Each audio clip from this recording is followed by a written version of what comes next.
looking for someone who was sold to you.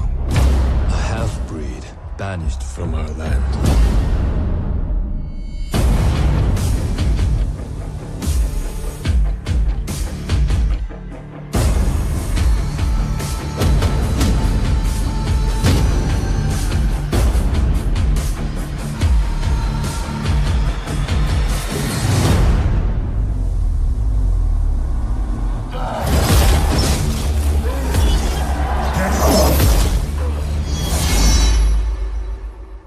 Why did you come for me? Well, first of all, I want to thank you for giving us this time. We know you're in holidays, and you're so very kind to do this. Thank you very much. Oh, no, thank you. Thanks for having me. Nice to see you. It's an honor to have you here. Well, first of all, I would like to ask you, because you're such a famous actor, how do you do to manage the ego? Oh, you know, for me, I just, I know I'm a pretty simple guy. Ever since I was a young kid, I wanted to act.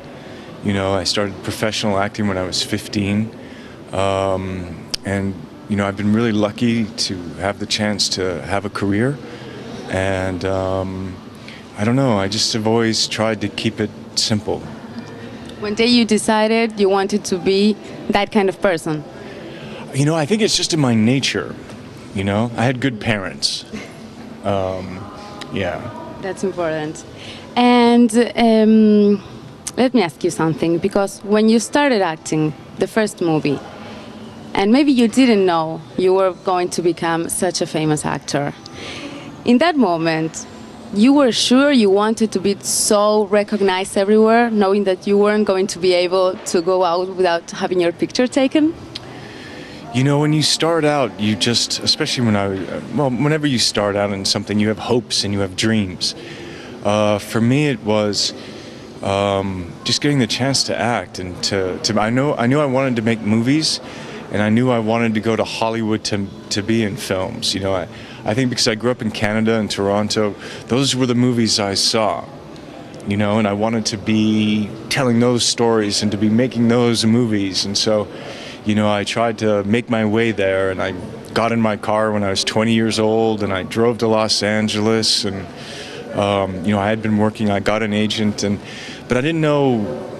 You can never know what your life is going to be, and so I don't know. Again, I just kind of feel grateful to be here. In the first day of work from a new movie, are you still nervous, like the first time? Yeah, sure. Yeah, it's a weird thing. It's like nervous, but so excited. And, over the years, with experience, you feel like you do your work and you come prepared. But there's always the excitement of, if we're doing a scene together and we've rehearsed, but now it's the first time that we go, and the director says action. It's exciting. You don't know what's going to happen, which is pleasurable. I like that. But I believe chemistry is very important in human relationships.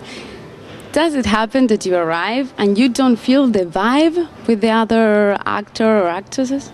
If you don't, it's not very enjoyable. But then something can come out of that you didn't expect. Especially, if you're playing lovers, that's a, disaster. But you're a professional, so you still perform the role, and I've never had that situation. I've been really lucky to really connect with the performers that I've had the chance to work with, Do you see yourself in the future, like maybe, okay, one day I will retire? Or do you see yourself maybe with 68-year-old? Playing a grandfather? I hope I get to be 68 years old and playing a grandfather in an interesting way. Hey, granddad, how's it going, kid? Let me tell you about life. So I guess, yeah, I love working, so hopefully I get the chance to do that. Yeah.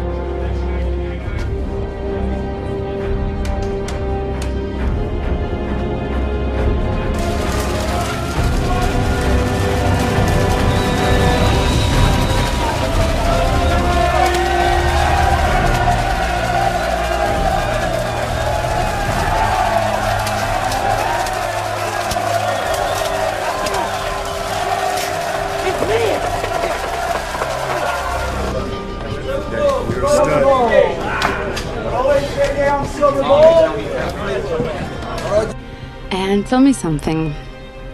Who do you show your work to? Who is your best critic? The person you trust? Who do I...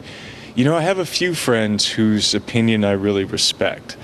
I mean, it's not that my other friends I don't respect, but it's, you know, I don't know, who would I... Like, I have a friend of mine who I met on a film named Alex Winter. We did a film called Bill and Ted's Excellent Adventure, and we've been friends, you know, since. And, you know, if he sees a film and he's like, well, I like this and I like that, or I didn't like this, I didn't like that, you know, I feel I usually agree with him. And for example, do you relax on a Saturday Night Live with a glass of wine and enjoying a good movie? And what movies do you like? Yeah, I actually go to the movies. Yeah. I'll be in Los Angeles, and you know, sometimes I go to the afternoon movie alone. You know, I like you know, sometimes when you're not working, you want to relax and visit friends and hang out with family. And but on those days where it's like, you know, I love going to the cinema with friends or by myself. And but then there's also, you know, like a great night. Like I remember I went recently to Gravity with a friend, and it was a packed movie theater, and you got the popcorn, and you know, the screen is huge, you know, it's 3D, it's a great night out, people are excited. I love that experience. I love going to the movies. So I know you had a band. Yeah. And why don't you tell the people what was the name of your band and what was your part?